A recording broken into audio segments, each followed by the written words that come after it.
It closes the school. You also, in this scenario, would have to bus gifted students because you would not be able to fit those in. And you would lose the science and art lab at Harper to fit in there with one of the K-5 schools. So far on plan 5 and 6 gifted are busted, yes, regardless. Right. So they're going to be busted. Any scenario we think of in the elementary school is going to be busted. All in these two, gifted 2 through 5. And the other one just at the upper elementary. Right. When we get to that other one. In 5 and 6, and 7 they're not. Okay. Now, just real quick, when you look at 5 and 6, they're basically the same because we would have to utilize busing if there was an overflow. We would have the changes in the configuration. The changes, but the savings or the cost values are exactly the same. Yes. So the thing that we don't know right now until you actually draw the lines, which will determine the title dollars, we don't know how exactly we could allocate the title dollars to 2 schools, to 2 K-5s, versus in the first scenario, in 5, all title dollars were going to go in that K2. Which there's multiple advantages of that as far as the title, what you can fund, and we know we can fund. When you go to 2 K-5s and now you're taking $700-something thousand and you're splitting it, there's still some minor things that we've got to know before we can say on paper everything looks like it would be the same, whether you leave them open as K-5s versus a K2 and a 3-5. On paper it looks the same. The one big thing you've got to look at in the Plan 6 is it's going to happen within the next couple of years. By 2014, No Child Left Behind says every child will be proficient in your subgroups. When you form subgroups, and there are school districts all over the country that have reorganized to get away from that subgroup to put the money in grades that are not tested. Because otherwise, out of 700 and what is it? You're going to lose $250,000 that you're currently using to pay for teachers and teacher assistants.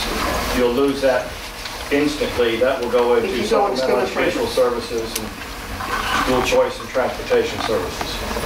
And we have no say in it. That's a federal regulation. So far, they have not done anything about the No Child Left Behind guidelines. So all schools across the country are facing this. By the way, I don't know of any school in Mississippi who has kept title services in middle school. Used to, it was in middle school, but they've all pulled that away because of the same reason, the subgroups. But if you look at Plan 6, everything else is the same, okay? Plan 7 utilizes all 3 schools because I asked Jamie to do this because in looking at all this, when you take a map of the schools and you put the classrooms in place, you're at capacity. And I said, okay, I'm worried. I've closed a school that's going to deteriorate, and then if something happens and I go over, what do I do with those children? Do you have to reopen a school after it's been closed or what? So we used it, looked at a figure that would utilize all the schools, change the makeup a little bit, because if you have more of the same grade in one place, you can maybe cut some units like that. But it's 2 K through 3 schools with 395 each. One 4 through 6 school with 618. In the 4 through 6 school, you still have to bus gifted. In the 2 K3 schools, 2nd and 3rd grade gifted, you can fit into the school. There's enough room at those schools. Both Reeves and Quarles are within one classroom of having the same number of classrooms. See, to have the 4th through 6 would be McCollum. Probably because of the size, yes. That's where McCollum, you could do that. You couldn't fit gifted, but you could fit the 618 in and still have your intervention space and that kind of stuff. That's where I was getting at in option 5 and 6. You don't show a savings. But if you go with 7, you got to show an increase because you're picking up the extra bills. So, I mean, you can't have, it's not a wash. If you keep the building, it's going to be an increased cost. Exactly. Which you're not showing in here. We can It's not apples to apples when we look at No. We can pull that out. Yes, it is. No, Yes, it is. if you keep the third elementary school, how can it be the same? Because I'm cutting the guidance counselor at the middle school and I'm rolling that personnel fixed cost into utility fixed costs. In number 7. So you're doing what now?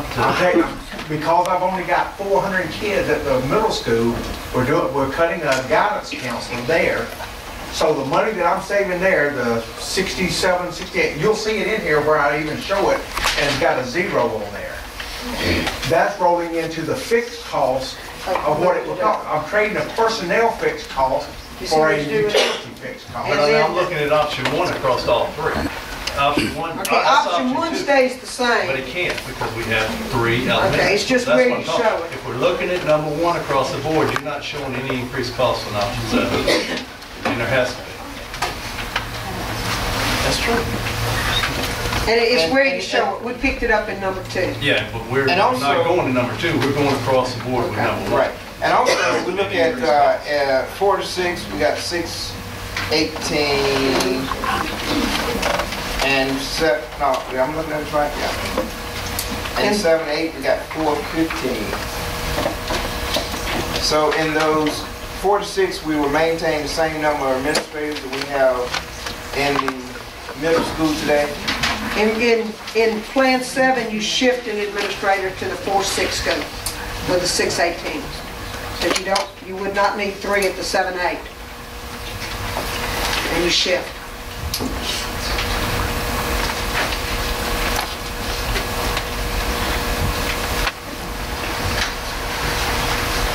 Now, looking at the 3 options, which option from y'all's perspective is the best option?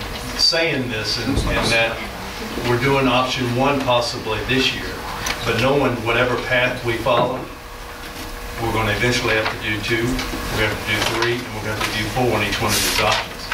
So based on that, this is the first step in a long-range plan. In the first step, and I can't, if it's possible to keep all of them open so I don't have that deterioration. And I can't answer that till I get an answer from the auditors and until I see what tuition and the base. That bill that's at the base is going to make a difference. And we're still working that. So, see, if those happen, then you're going to have real trouble closing the school, I think. I agree with you there. And then in that case, I would want to strongly look at keeping all of them open, or what's the possibility of leaving it like it is till we know better what this economy is going to do. Right. This legislature has 2 more years. And with some of the things they're talking about, and what's going to happen in school districts, there could possibly be a change. I don't know. Because, I mean, we're not here tonight to try to figure out which school we want to close. No. We've got to do I'd have whatever to we do do a lot tonight.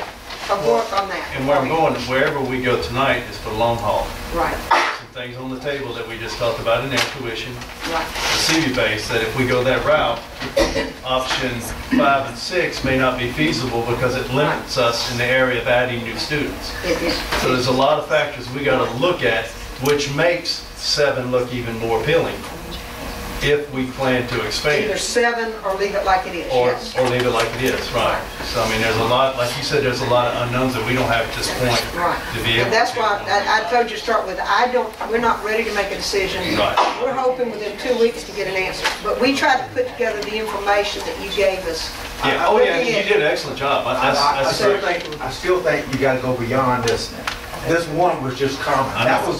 It was like, that part in number 1 is out there and it's gonna happen regardless. Yeah, So you're not really, I mean, that's to our benefit that it's gonna happen regardless Right. what happens. I still think that you're gonna have to go on with number 2 right. and get into that other $300,000+.